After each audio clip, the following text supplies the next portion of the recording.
Olá pessoal, bem-vindos a mais um vídeo aqui do canal Paleoblog, o seu canal sobre paleontologia e o mundo pré-histórico.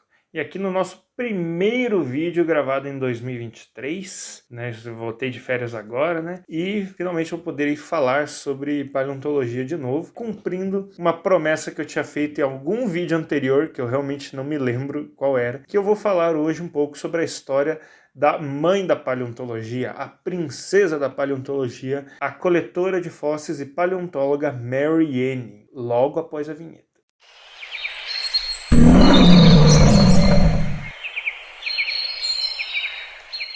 Bom, Mary Anning nasceu no dia 21 de maio de 1799, na pequena cidade de Lyme Regis, no litoral sul da Inglaterra. Ela era filha de um carpinteiro chamado Richard Anning e sua esposa Mary Moore. O casal teve 10 filhos, mas apenas Mary e seu irmão mais velho Joseph foram que sobreviveram até a idade adulta.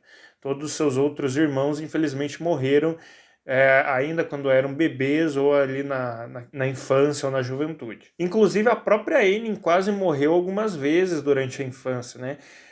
Os próprios pais dela afirmavam que ela era uma criança bem doentinha quando ela era uma bebê. E tem um caso muito curioso, muito interessante, que é praticamente uma lenda local ali de Lyme Regis, que diz que quando Mary tinha aproximadamente ali 1 ano de vida, uma amiga da família estava segurando ela nos braços, né, debaixo de uma árvore, assistindo a um show de circo na cidade, quando começou uma tempestade e a mulher que estava segurando a Mary Anning foi atingida por um raio, né? Essa vizinha da Mary Anning acabou morrendo, mas a Mary Anning sobreviveu milagrosamente, assim, e isso virou uma história local, né, que conta um pouco aí do passado dela.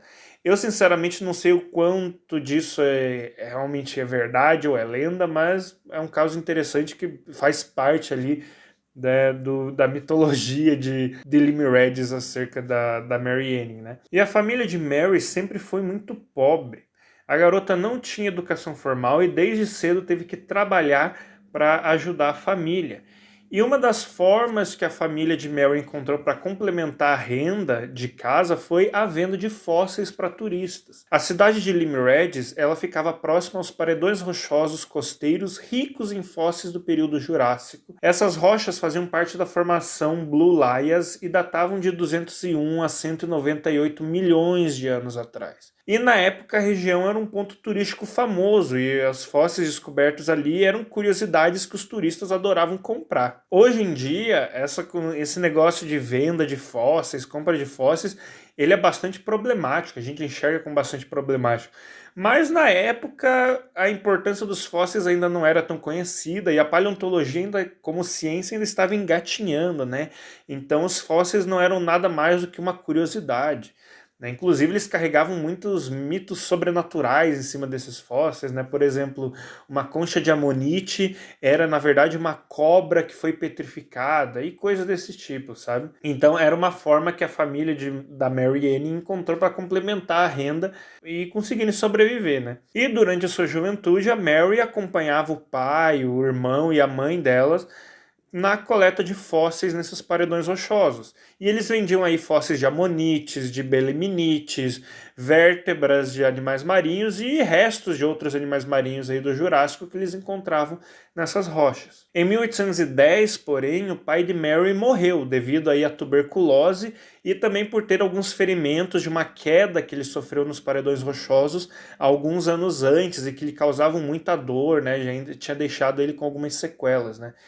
E sem a assistência do pai, a família da Mary Anning passou por sérias dificuldades financeiras, já que, além do pai deixá-lo sem uma reserva de dinheiro, e ele ter sido a única pessoa que tinha um trabalho mesmo dentro da casa, né? A família dos Anning acabou herdando diversas dívidas do pai de Mary Anning, né? Então eles estavam numa situação financeira muito precária, assim. E boa parte da renda da família passou então a vir da coleta e da venda de fósseis para turistas, né? Que ela era uma região bastante turística, e eles passaram a fazer essa venda, passou a ser a principal fonte de renda para eles durante essa época. A primeira das grandes descobertas de Mary veio quando ela tinha por volta de 12 anos, em 1811. Mary e seu irmão estavam explorando os paredões rochosos quando o Joseph, né, que é o irmão dela, encontrou o crânio de 1 metro de comprimento de alguma criatura marinha. Hoje nós conhecemos essa criatura como ictiosauro, mas na época ninguém sabia o que era, né? Tinha gente até que falava que era o crânio de um crocodilo, por exemplo. Alguns meses mais tarde, Mary encontrou o restante do fóssil, né? O resto do corpo do animal.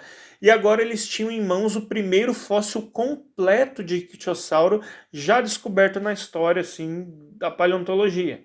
E foi um dos achados mais espetaculares da paleontologia até aquele momento. O fóssil ele logo atraiu aí a atenção de vários pesquisadores ingleses e o fóssil acabou sendo comprado para ser estudado por alguns pesquisadores. Numa época em que o interesse pelos fósseis crescia cada vez mais, né?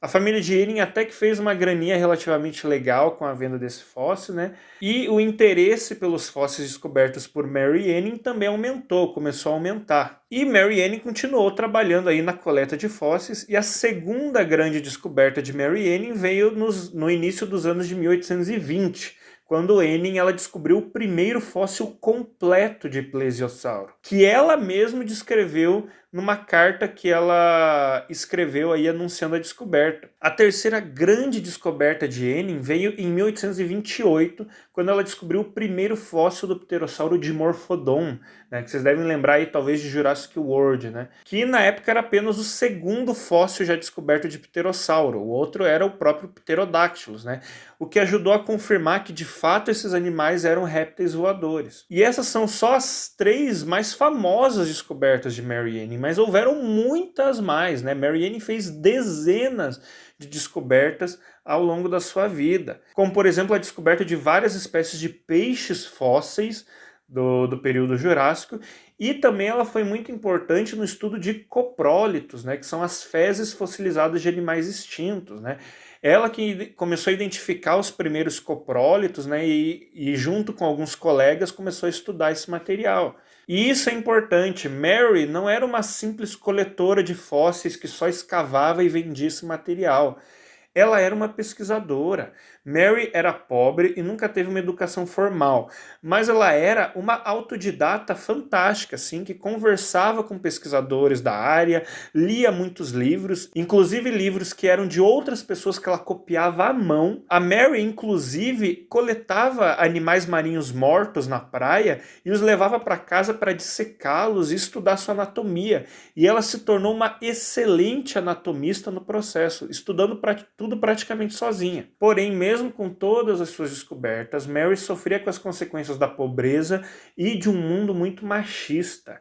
Em vida, Mary quase não foi reconhecida pelas suas descobertas e pelo trabalho que ela fazia. A esmagadora maioria dos pesquisadores homens que compravam os fósseis descobertos por Mary Anning nunca deram os créditos a ela, e nunca deram os créditos ao conhecimento que ela trazia também. Eles se aproveitavam das descobertas de Mary Anning para conduzir as próprias pesquisas e levar todo o crédito por isso. Pouquíssimos desses homens deram os devidos créditos a Mary Anning. Além disso, Mary nunca pôde estudar numa universidade, nem pôde se juntar à Sociedade Geológica de Londres, onde vários dos seus achados foram parar, ironicamente, simplesmente pelo fato de ser mulher, e nessa época as mulheres não eram aceitas nesse meio. E assim, vocês sabem que nessa época do século XVIII, XIX, mulheres quase não eram vistas como seres humanos. Elas eram no máximo mães e donas de casa, né? Os poucos amigos homens que Mary fez nesse meio acadêmico e que acreditavam a sua ajuda não foram o suficiente para mudar esse cenário. A Mary Anning, que arriscava sua vida nos paredões de rocha do litoral inglês, e sim, arriscava a vida, porque algumas vezes ela quase morreu por causa de deslizamentos, como por exemplo uma vez em que um deslizamento quase levou ela, mas acabou levando o cachorrinho dela, que acompanhava ela nas suas descobertas, né? Essa mulher que se arriscava tanto, que desenterrava os fósseis, que conduzia suas próprias pesquisas em casa, estudava por conta própria, e quase morreu sendo esquecida. Em 1846, Mary Anning foi diagnosticada com câncer de mama. Doente, ela teve que parar de coletar fósseis e, por isso, a sua condição financeira, que já não era boa, entrou em colapso. Ela passou por uma crise financeira muito grave nessa época que ela teve que parar de trabalhar. Tocados pela situação e reconhecendo tardiamente, talvez, a importância da Mary Anning, a Sociedade Geológica de Londres ela levantou uma pensão mensal para ajudar Mary com algum dinheiro.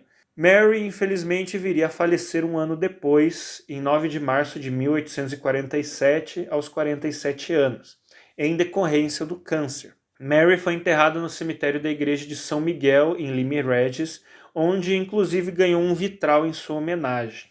Com o passar dos anos após a sua morte, Mary Anning foi cada vez mais ganhando o reconhecimento que deveria ter tido em vida.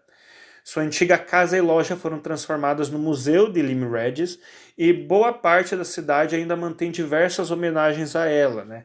Em 2021, ela ganhou até mesmo uma estátua na cidade em sua memória e ao longo dos últimos anos também ganhou documentários em sua homenagem, série de TV, até um filme chamado Ammonite, que eu nunca assisti, então não posso opinar se é um bom filme ou não.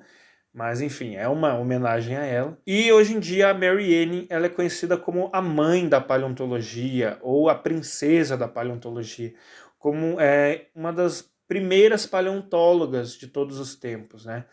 E diversos paleontólogos ao longo dos anos já homenagearam suas próprias descobertas de animais extintos com o nome de Mary Anning.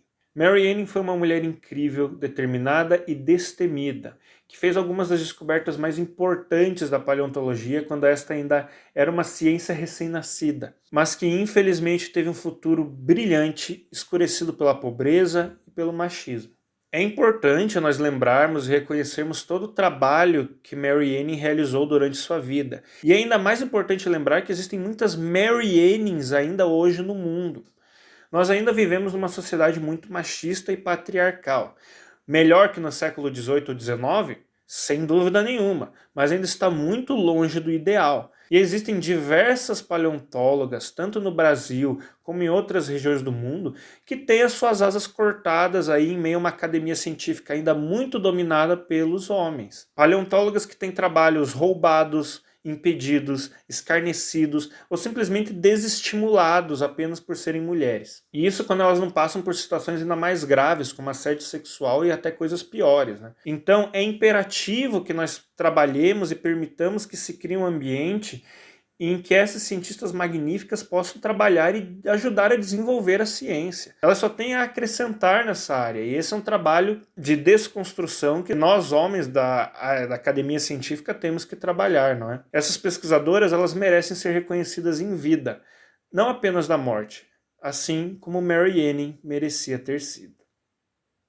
E é isso, pessoal, espero que vocês tenham gostado do vídeo de hoje. Eu queria falar um pouquinho sobre a Mary Anning. Eu dei um resumão aqui sobre como foi a vida da Mary Anning, quem foi a Mary Anning. Algumas coisas ficaram faltando, como por exemplo, sua vida pessoal. Infelizmente a gente sabe muito pouco sobre a vida pessoal da Mary Anning, o que ela gostava de fazer, se ela tinha amigos, se ela tinha relacionamentos. Isso infelizmente é uma coisa que se perdeu no tempo, provavelmente. Mas ainda assim era algo que eu queria falar, né? A Mary Anning é uma das paleontólogas mais importantes que nós temos aí na nossa história, uma das pessoas mais relevantes aí para essa área. E eu queria falar um pouco dela, principalmente porque eu tinha prometido um vídeo sobre ela em algum vídeo antigo que eu realmente não lembro qual foi, mas eu posso jurar que foi um vídeo que eu fiz sobre algum animal marinho, né? Porque justamente a pesquisa da Mary Anning esteve muito envolvida com animais marinhos do Jurássico, né? E eu espero que vocês tenham gostado desse vídeo, que é um pouco mais o perfil do paleontólogo, né?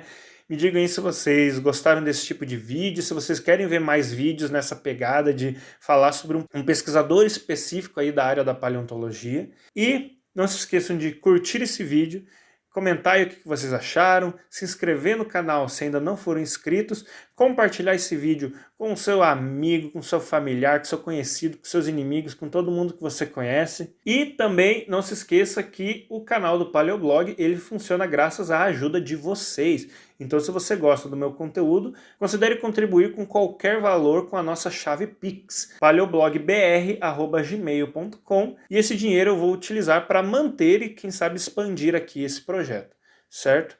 Então, muito obrigado pela atenção de vocês e até um próximo vídeo.